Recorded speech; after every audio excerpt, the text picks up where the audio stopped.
Good morning, class 5th. Welcome to your English Literatures class. Students, we are going to start your chapter number 9 today because 9 chapters we have already completed from your English Literatures book. अभी जो grammar का syllabus बचा है बच्चों वो मैं आपको live class में बता दूंगी क्योंकि वहाँ आपको आपके लिए ग्रामर जो है थोड़ा डिस्कस करना इजी हो जाता है. दैट इज़ वाई कि मैं इस चैप्टर को आज स्टार्ट कर दे रही हूँ. तो stopping by woods on a snowy evening. Snowy evening मतलब जो क्या है ये स्नोई का मतलब जहाँ बहुत सारी बर्फ होती है ना. तो have you ever stopped in your path. Woods का मतलब है एक बहुत बड़ा गहरा मतलब जंगल टाइप जो होता है, फॉरेस्ट टाइप छोटा जहाँ पर झाड़ियाँ पेड़ बहुत सारे होते हैं उस जगह को वुड्स कह देते हैं. तो एक ऐसी यात्रा के बारे में बताया गया है जो कि कहाँ रुक जाती है आकर एक बर्फीले इलाके में.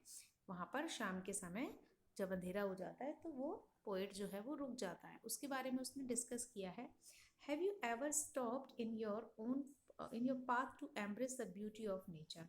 उस जो पोएट है वो कहना चाह रहा है कि क्या आपने कभी अपने रास्ते में ऐसे आप कहीं जाते जाते रुके हैं जहाँ पर कि आप जो नेचर है उसकी जो ब्यूटी है खूबसूरती है क्या आपने उसको कभी फील किया है, महसूस किया है.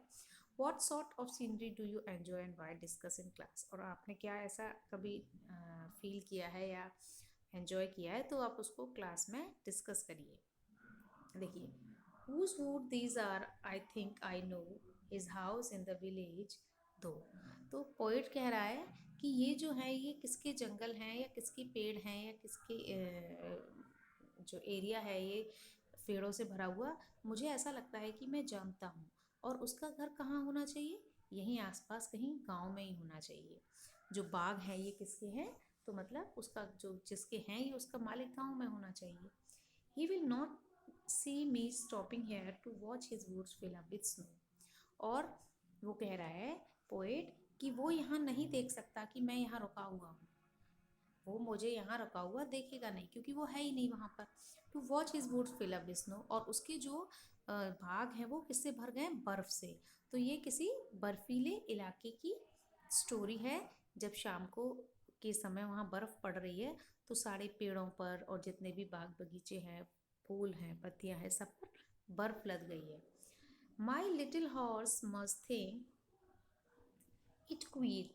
और जो ये जो हॉर्स है जिससे जिससे कि वो जा रहा है, उसकी जो गाड़ी है उसमें आगे हॉर्स लगा हुआ है पोइट की में आप देख सकते हैं. तो वो सोच रहा है कि मेरा जो घोड़ा है क्योंकि वो रुक गया है वहाँ पर उसको रुकना पड़ गया. तो वो क्या सोच रहा होगा घोड़ा कि ये सब कुछ इतना अजीब है क्योंकि वो अचानक ऐसे रुक क्यों गया. To stop without a farm house here. कि आसपास तो कहीं कोई फार्म हाउस भी नहीं है फिर हम यहाँ क्यों रुक गए. तो हॉर्स भी ऐसा सोच रहा होगा. Between the woods and frozen lake the darkest evening of the year. Between the woods मतलब ऐसे बाग के बगीचों के जंगलों के बीच और फ्रोजन लेक एक जमी हुई. फ्रोजन का मतलब लेक. देखो बच्चों, जब झील का पानी बहुत ज़्यादा ठंड पड़ती है बर्फ़ पड़ती है तो वो भी फ्रीज़ हो जाता है. आपने देखा होगा जैसे कश्मीर में डल लेक है वो वहाँ पर जम जाती है.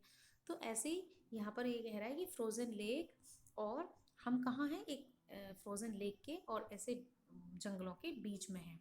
The darkest evening of the year. पूरी साल की सबसे ज़्यादा डार्केस्ट सबसे ज़्यादा डार्क क्या है, रात. रात मतलब अंधेरी. अब अंधेरा तो होगा ही जब घने जंगलों में और वहाँ पर बहुत सारी बर्फ़ ही बर्फ़ है, नदी भी जम गई है, अंधेरा ही अंधेरा है. तो वहाँ पर darkest evening of the year बोला है. He gives his harness bells a shake to ask if there is some mistake. और जो हॉर्स है वो अपने जो उसके गले में जो नेक में जो वो बंधी होती है ना बेल्स, तो वो उनको हिला हिलाकर, शेक मतलब हिलाना, हिला हिलाकर वो पूछना चाह रहा है कि क्या कहीं कुछ गलत है क्या. The only other sound sweep of easy wind and dominy flake. और इसके अलावा जो घोड़ा आवाज़ कर रहा है ना अपने बैल से, उसके अलावा क्या आवाज़ आ रही है, उसके अलावा क्या आवाज़ आ रही है, उसके अलावा देखिए जो वहाँ पर ठंडी ठंडी हवा बह रही है ना, बर्फ उससे जो हिल हिल हिल के इधर से उधर गिर रही है, हवा के साथ बर्फ भी जा रही है, बस उसकी आवाज़ आ रही है वहाँ पर। The woods are lovely dark and deep, woods are lovely dark and deep, जो वहाँ पर बाग हैं वो कैसे हैं, डार्क हैं मतलब अंधेरे से भरे हुए हैं, डीप और मतलब घने हैं। But I have promise to keep, पर मुझे अपना वादा पूरा करना है। And miles to go before I sleep, and miles to go before I sleep, और मुझे मीलों तक बिना सोए हुए चलना है। देखिए जब ये पोइट रुक गया है, इनके पोइट कौन है, रॉबर्ट फ्रॉस्ट। रॉबर्ट फ्रॉस्ट जो है इन्होंने बहुत अच्छी अच्छी इंग्लिश पोइट है ये, और नेचर की ब्यूटी के ऊपर इन्होंने कई पोएम ऐसी अच्छी अच्छी पोएम लिखी हैं। और रॉबर्ट फ्रॉस्ट क्या कह रहे हैं यहाँ पर कि जो आपने इस तरीके की ब्यूटी को, नेचर की ब्यूटी को कभी एंजॉय किया है क्या। और वो बता रहे हैं कि जब उन्हें रास्ते में वो रुक गए हैं और वहाँ इतना खूबसूरत दृश्य देखकर, लेकिन फिर भी उनको रुकना नहीं है क्योंकि उनको तो आगे जाना है बिना सोए हुए। तो बच्चों ये पोएम आप अपनी नोटबुक में लिखेंगे in very colourful way, okay, और इसको लर्न भी करेंगे एज वेल एज इसकी एक्सरसाइज हम नेक्स्ट क्लास में भेजेंगे।